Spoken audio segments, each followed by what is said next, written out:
අද මෙන්න මේ ටැංකිය තමයි සෙටප් කරන්න යන්නේ. ඉතින් අද කරන්න යන්නේ වෙනද වගේම නැචරල් ටැංක් සෙටප් එකක්. ගෙනාව වැලි එකක් තියෙන්නේ.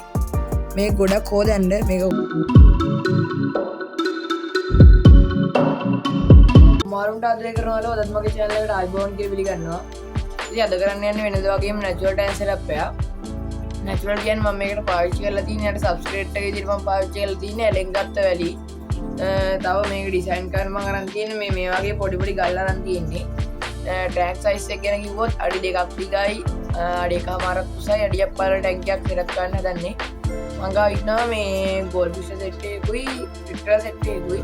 ඒකට ඊට තමයි ටැංකිය සෙටප් කරන්න යන්නේ. ගොඩක් ප්ලාන්ට් ෂේප් ඇඩ් කරන්නේ නැහැ. ප්ලාන්ට්ස් දෙක තුනක් දාලා මේ යට සබ්ස්ට්‍රේට් එක දාලා මේ හදන්න ටැංකිය. ඇත්තට කිව්වොත් මේක ගොඩක් කට්ටියට හදාගන්න ලේසියෙන් තමයි මම හදන්නේ. දැන් ගොඩක් මේ කාලේ ගත්තොත් එහෙම ගොඩක් එක්කේරෙම මේකේ බඩු ලොකු ගාණක් එනවා. මම මේ ටැංක් සෙටප් එක ගන්නේ ගොඩක් කට්ටිය හොයනවා low budget natural tank setup එකක් හදාගන්න. ඉතින් ලෝ බජට් කියන්නේ ඇත්තටම පොඩි ගාණක් අපි දැන් නොකර ගෝල්ඩ් ෆිෂ් ටෙට්‍රා වගේ මාරුන්ට ටැංක් සෙටප් එකක් හදාගන්න පුළුවන් විදිහ තමයි මම මේ වීඩියෝ එකෙන් ගේන්නේ. එහෙනම් ඉතින් වැඩි කතා නැතුව අපි යමු අපේ වීඩියෝ එකට. අද මෙන්න මේ ටැංකිය තමයි සෙටප් කරන්න යන්නේ. මේ මගේ ගෝල්ඩ් ෆිෂ් ඩීකුයි ටෙට්‍රා ඩීකුයි ඉන්නවා. ඒ කට්ටියට තමයි මේ ටැංකිය සෙටප් කරන්න යන්නේ. එහෙනම් ඉතින් වැඩි කතා නැතුව අපි යමු අපේ ටැංකිය සෙටප් කරන්න. මම මේ ටැංකියට පාවිච්චි කරන්නේ නැචරල් දේවල් හින්දා මේ ඇලෙන් ගෙනාව වැලි එකක් තියෙන්නේ. මේ ගොඩක් හොදන්න මේක ගොඩක් හොදන්න කියන්නේ වැලි පොඩ්ඩක් මුලින් අරගෙන පස් පාරක් විතර හොඳට හොදන්න වතුරේ බොර ගතිය පොඩ්ඩක් හරි අඩු වෙනකම්. නැත්තම් එහෙම වාගේ ටැංකිය බොර වෙන්නත් පුළුවන්. අනිත් එක පොඩි කොළු පිරිවැටයක් වගේ ඉඳියොත් වාගේ ටැංකියම බෝ වෙන්නත් පුළුවන්. මේක මෙහෙම දුරු පාටයි තමයි ටැංකියට දාද්දී. හැබැයි ටැංකියට දැම්මට පස්සේ මේකේ පාට එනවා. අද මේ ටැංකිය සෙටප් කරන්න අරන් තියන්නේ ඇලෙන් ගත්ත වැලි.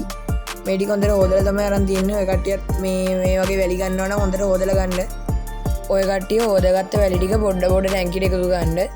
ඔය කට්ටිය වැලි ටික හොදගද්දි මතක තියාගන්න එකපාර ගොඩක් වැලි දාගෙන හොදගන්න යන්න එපා. එතකොට අමාරුයි හොදගන්න.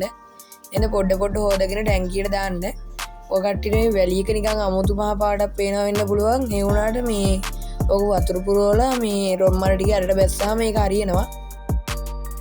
ඊට පස්සේ මේ වැලි එක අතින් ඔය කට්ටිය ගන්නට ඔය කට්ටියට ඕන විදියකට මේ හරියට හදාගන්න. මං කියන විදියට නෙමෙයි ඔය කට්ටියට කැමති විදියකට මේක හදාගන්න.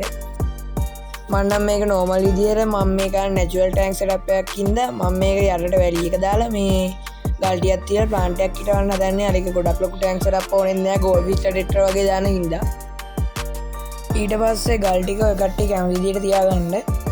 මම නම් මේ මට හිතෙච්ච විදියට තියාගත්ත ගල් ටික.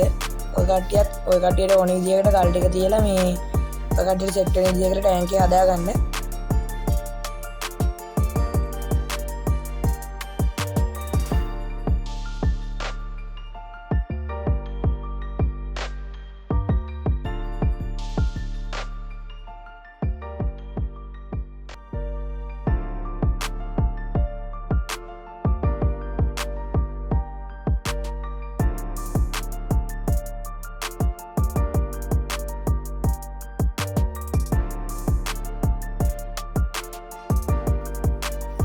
දැන් ටැංකිය සෙටප් කරගෙන ඉවරයි.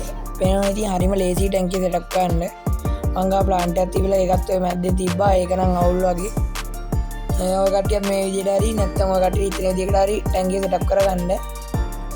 ඇත්තටම හිතරලා ගොඩක් හොඳයි ටැංකිය. ගෝල්ඩ් ෆිෂ් ටෙට්‍රා වගේ ඉඳ ලොකු ටැංක් සෙටප් ගන්න ඕනෙත් නැහැ. මේ සයිස් හොඳටම ඇති. ඊට පස්සේ මේ මගේ අර ටැංකිය උඩ දාලා ලයිට් එක ගැන කිව්වොත් මේක DIY හදපු ලයිට් එකක් මල් පෝච්චියක් අතට නෝමල් ලයිට් එකක් දාලා තියෙන්නේ. ඒක අදන වීඩියෝ එකකුත් ඕන නම් කමෙන්ට් කරන් යන්න.